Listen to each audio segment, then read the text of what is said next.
Hello everyone, my name is Asmaul Rahman Sheikh और आप देख रहे हैं मेरा यूट्यूब चैनल। और आज जिस क्राइम की बताने जा रहा हूँ, जिस कहानी को लेके आया हूँ, दरअसल ये ज़्यादा पुराना नहीं है और इसी महीने का घटना है, 2023 की घटना है। मैं इस घटना की शुरुआत करूँ उससे पहले मैं बता दूँ, आपको पता होगा, आप लोग जानते होंगे, बहुत सारे ऐसे घर के बच्चे बच्चियाँ होती है और ज़्यादातर होते हैं, बहुत सारे नहीं बल्कि ज़्यादातर होते हैं, जो जिसको फ़ोन की आदत लग जाती है और फ़ोन में ही चिपके हुए रहती है, चिपका हुआ रहता है। चाहे परिवार के कोई भी इंसान हो, कितना भी डांटे, कितना भी फटकारे, लेकिन वो फ़ोन की जो आदत है वो छूटती नहीं है। कोई गेम में बिजी रहता है तो कोई किसी से चैटिंग में लगे रहते हैं और कोई किसी पे फ़ोन पर बातचीत करने में बिजी रहती है। तो ऐसे ही एक मामला सामने आया है। घर का एक लड़की होती है जो बालिग हो चुकी थी, बस 1 साल हो चुकी है उसको बालिग होते हुए, क्योंकि वो 19 साल की थी।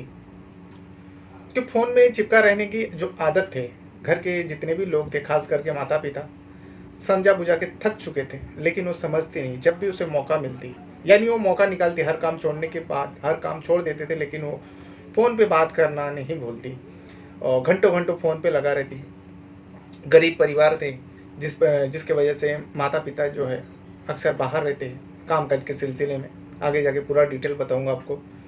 वो लड़की जो है उसी टाइम पे फ़ोन पकड़ती है और माँ बाप के पीठ पीछे घंटों घंटों फ़ोन पे लगी रहती है। लेकिन इसके घर में इस लड़की की 2 बहनें और थी, जो छोटी छोटी बहन होती है, जो 10 साल से कम उम्र की थी। ये सारी हरकत जो है अपनी दीदी की, यानी अपनी बड़ी बहन की, सारी हरकत जो है रोज़ माँ बाप जैसे ही आते हैं कामकाज से, माँ बाप को सुनाती है। जो दीदी ने आज ऐसा किया, दीदी ऐसा, घंटों घंटों बातें करते थे, वीडियो कॉल करते थे, सब कुछ बताती, जिसकी वजह से माता पिता जो है उस बड़ी वाली बहन को मारते भी थे, फटकारते भी थे, लेकिन उसके सुधार नहीं होती। और जब मार फटकार मिलती उस छोटी छोटी बहन के कहने के बाद ये सब होता है। जो इस बड़ी बहन का जो गुस्सा है वो दिन ब दिन बढ़ते जाता अपनी ही छोटी बहन के ऊपर, बहन लोग के ऊपर। फिर एक दिन वो ऐसा कर देती है जो कोई इंसान ऐसा सोच भी नहीं सकता, जो कोई बड़ी बहन अपनी छोटी बहनों के साथ ऐसा भी कर सकती है। तो फिर आज इसी केस के बारे में बताऊंगा, इसी मामले के बारे में बताऊंगा, इसी घटना को बारे में बताऊंगा। आपको ये भी बताऊंगा ये मामला कब और कहाँ पर घटी थी। ये मामला जो है, आप अगर न्यूज़ देखते होंगे तो आपको पता होगा, ये मामला जो है बहुत ही ज़्यादा ट्रेंडिंग में चल रहा है, हर चैनल पे दिखाया गया है। तो फिर चलिए जानते पूरा घटना आखिर क्या है और क्या किया था उस बड़ी बहन ने अपने छोटे बहनों के साथ। तो फिर चलिए जानते पूरा घटना क्या है। तो जैसे कि मैं बताया, जैसे कि मैं सुना रहा था, आज की कहानी जो है उत्तर प्रदेश का एक ज़िला लगता है इटावा, और इसी इटावा ज़िला के अंदर एक पुलिस स्टेशन लगता है, बलराई पुलिस स्टेशन। और इसी बलराई पुलिस स्टेशन के अंदर एक गांव आता है, बहादुरपुर गांव। और इस बहादुरपुर गांव में 8 अक्टूबर 2023 के शाम के वक्त करीब करीब आप समझ लो 5 साढ़े 5 बजे।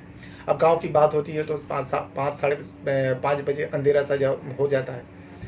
तो 5 साढ़े 5 बजे जो है, जो बड़ी बड़ी बहन होती है, जो इस पूरे केस का मास्टरमाइंड है, उसका नाम है अंजलि।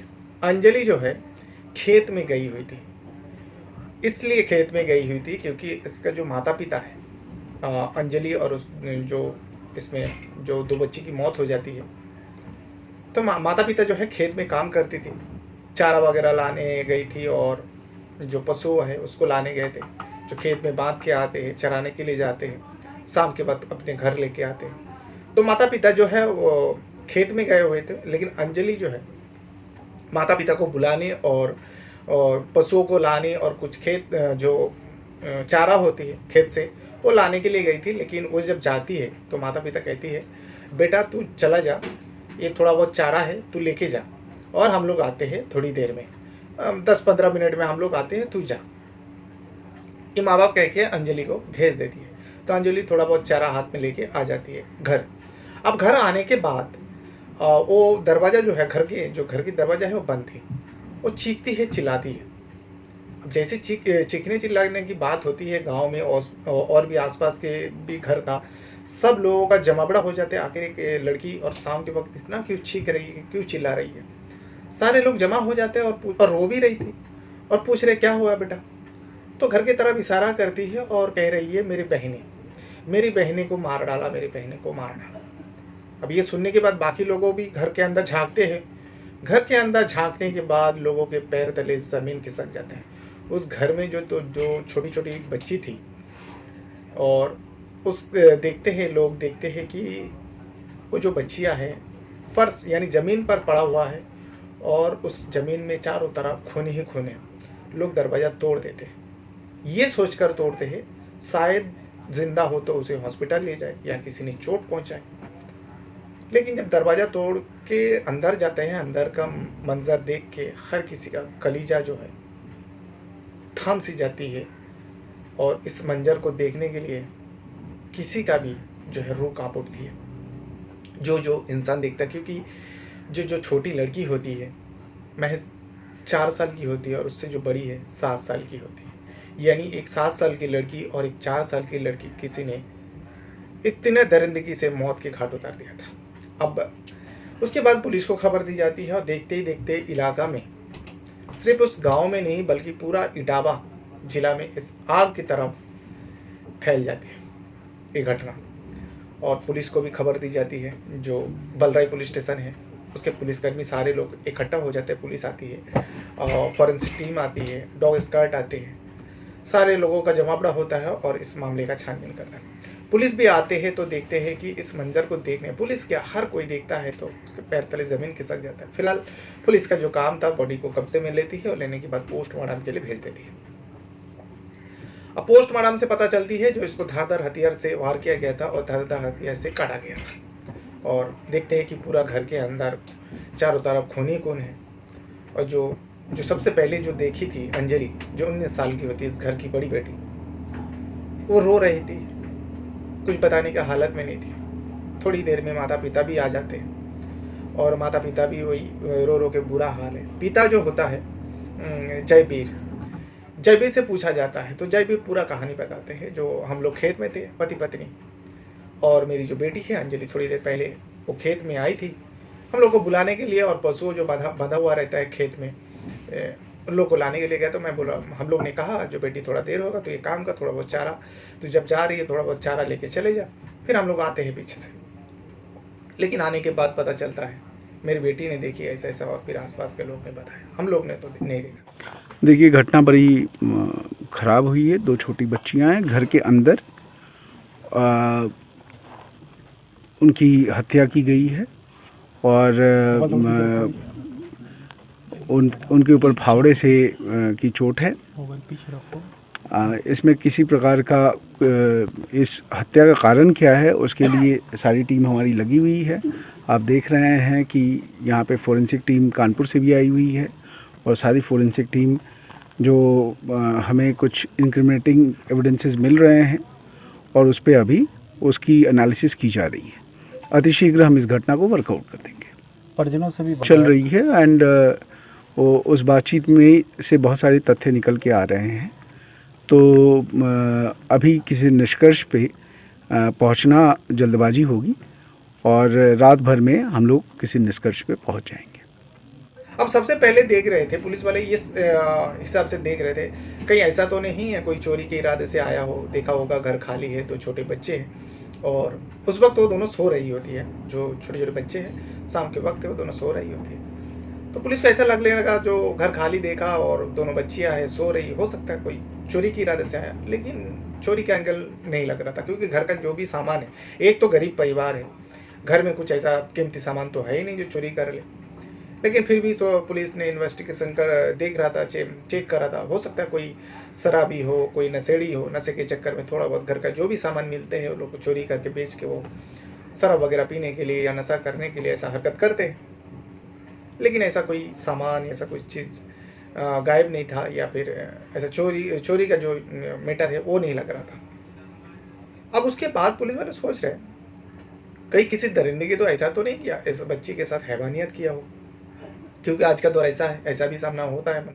लेकिन इसका पोस्टमार्टम से ये भी क्लियर हो जाता है जो लड़कियों के साथ कुछ गलत काम नहीं हुआ, बस इसे धारदार हथियार से काटा गया। अब पुलिस वाले भी चक्कर में आ रहा था, डॉग स्क्वाड, कोई ऐसा सबूत नहीं मिला था। लेकिन इतने में छानबीन करते करते पुलिस को 2 सबूत ऐसा लग रहा था, 2 सबूत हाथ में मिलती है। दरअसल एक तो फावड़ा मिलती है जिसपे खून का छींटा लगा हुआ था, और उस फावड़े को ले लेती है, फॉरेंसिक टीम के लिए जो जांच के लिए भेज देते हैं।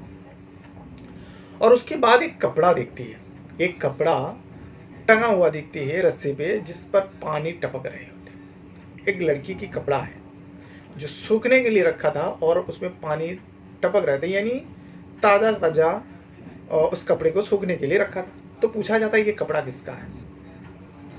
तो जयवीर जो है, जयवीर यानी उस मृतक लड़कियों की पिता, वो कहती है ये तो मेरी बड़ी लड़की अंजलि के कपड़ा है।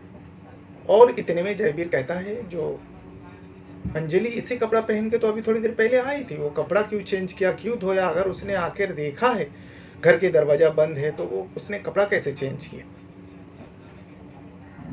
तो इतने में जो है पुलिस वाले का शक उस अंजलि के ऊपर जाते हैं, क्योंकि को दूसरा मोटिव तो कुछ नहीं मिला था। जब अंजलि से पूछताछ की तो अंजलि हड़बड़ा उठी और जवाब नहीं दे पा रही थी। उसके बाद पुलिस उस अंजलि हिरासत में लेते हैं। हिरासत में लेने के बाद पुलिस स्टेशन पहुंचता है और पुलिस स्टेशन पहुंचने के बाद जब अंजलि से पूछा जाता है तो अंजलि अपना गुनाह कबूल करती है और बताती हाँ मैंने ही अपने बहनों को फावड़ा से काट डाली हूँ। अब ये सुनने के बाद पुलिस वाले भी हैरान, जो एक बड़ी बहन जो 19 साल की उम्र है और एक दो छोटी एकदम बच्ची कह सकते हो आप, 4 साल और 7 साल की, जिसको कुछ भी नहीं मालूम आखिर ऐसा उसने क्या कर दिया जो एक बड़ी बहन ने, सगी बड़ी बहन ने दोनों अपनी सगी छोटी बहन को फड़ों से काट डाल दी। ये सबसे बड़ा वजह पुलिस को जानना था, आखिर क्या मजबूरी रही होगी। कल जब 2 सगी बहनों की हत्या की सूचना मिली तो वहाँ पर police team, field unit Etawah, dog squad और फील्ड यूनिट हमारी जो जोनल की है कानपुर से, वो भी बुलाई गई थी। सभी ने एक एक प्रदर्श उस देखा और प्रथम दृष्टया जब वहाँ पर हम पहुँचे तो वहाँ कपड़े सुखाए गए थे। ऐसा लग रहा था कि तभी कपड़े धोए गए और वो सुखाए गए थे। तो और वहाँ पर एक फावड़ा मिला, फावड़े के कुछ हिस्से पर ब्लड लगा हुआ था, बाकी वो भी धोया हुआ था। तो कुछ संदेह परिजनों पर ही हमें गया। इसके बाद डॉग स्क्वाड और कुछ बेंजाडिन टेस्ट के लिए गए और बाकी चीज़ों से पूछताछ की गई वहाँ के ग्रामीणों से। तो उसी पूछताछ के आधार पर मृतक दोनों बच्चियों की बड़ी बहन से जब पूछताछ की गई तो सारी बात स्पष्ट हो गई और उसने ये जुर्म कबूल किया है। जब उसे पूछा गया, सख्ती किया गया, क्योंकि उसने तो गुनाह अपना कबूल कर लिया था, तब वो कहानी बताती है। इस कहानी को सुनने के बाद हर कोई तंग रह गया, जो कोई ऐसा भी कर सकती है। दरअसल अंजलि बताती है जो वो एक लड़का है जो पड़ोस के गांव में रहता है, उस लड़के से इसका प्रेम पसंद चल रहा था। अब प्रेम पसंद कई दिनों से चल रहा है, दोनों फ़ोन पे बातें करते हैं, दोनों अक्सर इधर उधर मिला करते हैं। लेकिन इसका जो भनक जो है, इसकी खबर जो है उसके माँ बाप को भी थी। इसको लेकर माँ बाप बहुत ज़्यादा उससे नाराज़ भी होते थे और चिल्लाते थे भी, फटकारते भी, मारते भी है, कभी कभार मारते भी, हाथ भी उठाते थे। लेकिन ये जो लड़की है अंजलि, सुधारने का नाम नहीं ले रही थी। जब भी माँ बाप घर से बाहर होती, वो फ़ोन पे चिपके हुए रहती और फ़ोन पे बातें करती रहती। लेकिन ये घटना वाले दिन के जो माँ बाप जो है दोपहर के वक्त, इनके घर में 2 बेटे भी है, लेकिन दोनों बेटा उस टाइम गलियों में दूसरी जगह में खेल रहा होता है।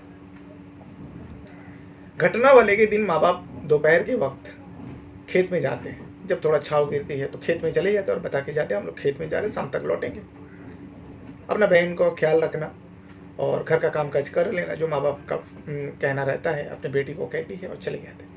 उसके बाद ही फ़ौरन जो है अंजलि अपनी दोनों छोटी बहनों को खाना खिलाती है। खाना खिलाने के बाद उन दोनों को जबरन सुला देती है, जो सो जा। अब दोपहर के बाद अक्सर बच्चे लोग को सुला दिया जाता है और बच्चे लोग, दोनों बहन जो है, सुरभि जो 4 साल की है और रोशनी जो है 7 साल की है, दोनों सो जाती है एक ही जगह पे। उसके बाद ये अंजलि जो है अपने बॉयफ्रेंड को फ़ोन करती है और बुलाती है अपने घर। अब घर बुलाने के बाद दोनों एक कमरे में आपत्तिजनक हालत में होते, यानी दोनों कहा जा रहा था, जो दोनों इस मामले में देखा गया दोनों आपत्तिजनक स्थिति में थे। इसी बीच जो है दोनों बहन देख लेते, यानी जो 4 साल की सुरभि है और रोशनी जो है 7 साल की, वो दोनों बहन अपने बहन को इस हालत में देख लेती है। अब देख तो लेती है, इन दोनों का भी नज़र उन दोनों बहन के ऊपर पड़ते हैं, यानी उस बॉयफ्रेंड का जो आशिक थे वो मिलने आए थे, और ये अंजलि है। दोनों देख लेते हैं, दोनों बहन हम दोनों को इस हालत में देख लेती है, नंग हालत में।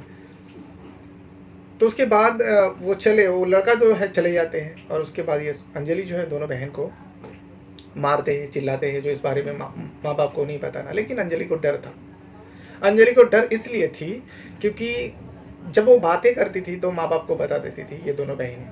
अब इस हालत में देख लिया, अगर ये बात दोनों बहन अपने माँ बाप को बता दिया तो इसके क्या हाल करेगी, ये सोच के वो डर भी रहे थे। जैसे वो बॉयफ्रेंड चले जाते हैं, वो बॉयफ्रेंड को फिर से फ़ोन करते हैं।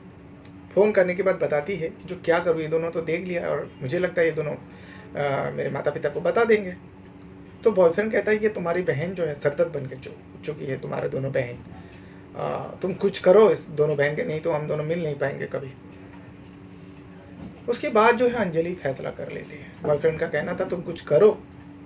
जैसी ये बात अंजलि सुनती है तो अंजलि फैसला कर लेती है जो दोनों बहन को वो मौत के घाट उतार देगी। उसके बाद वो फड़वा लेती है, फिर से वो डांट फट करके, जो तू ये सब देख रही है, कर रही है, सो जा। वो दोनों फिर से बच्ची है, अब सो जाती है फिर से। उसके बाद जो है अंजलि घर के कोने में फड़वा रखी हुई थी, वो फड़वा उठाते हैं और उठाने के बाद दोनों बहन को सोते हुए काट डालते हैं।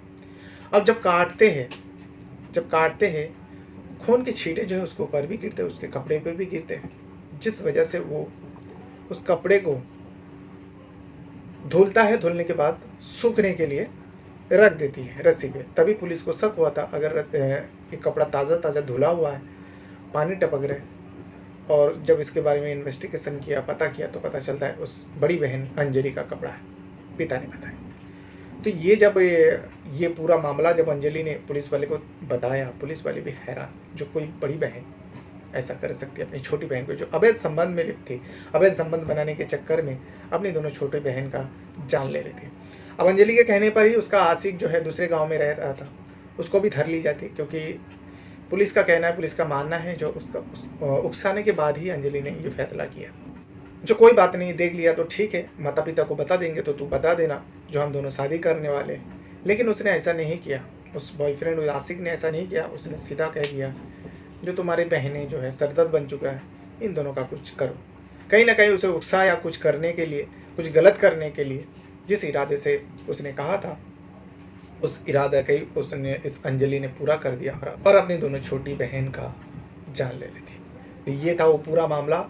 आपको ढूंढने की ज़रूरत नहीं है, आप खाली बस इटावा क्राइम सर्च करेंगे तो आपको आसानी से मिल जाएगा, क्योंकि ये खबर जो है 8 अक्टूबर को घटी थी। शाम को करीब 5 साढ़े 5 बजे घटना को अंजाम दिया गया था। लेकिन थोड़ी ही देर में पूरे इलाका में सनसनी मच गई थी और सारे रिपोर्टर, सारे मीडिया वहाँ पे जमावड़ा हो जाते हैं। सारे पुलिसकर्मी, डॉग स्क्वाड और फॉरेंसिक टीम सारे इकट्ठा हो जाते हैं वहाँ पे, और छानबीन में थोड़ी ही देर में पता चल जाता है जो मास्टरमाइंड कौन है और किस वजह से इस घटना को अंजाम दिया गया था। तो ये था वो पूरा मामला। बहरहाल अपने साथ साथ अपना परिवार का भी बहुत ज़्यादा ख्याल रखिएगा, और इस वीडियो को देखने के लिए आपका बहुत बहुत धन्यवाद करता हूँ। Thank you very much.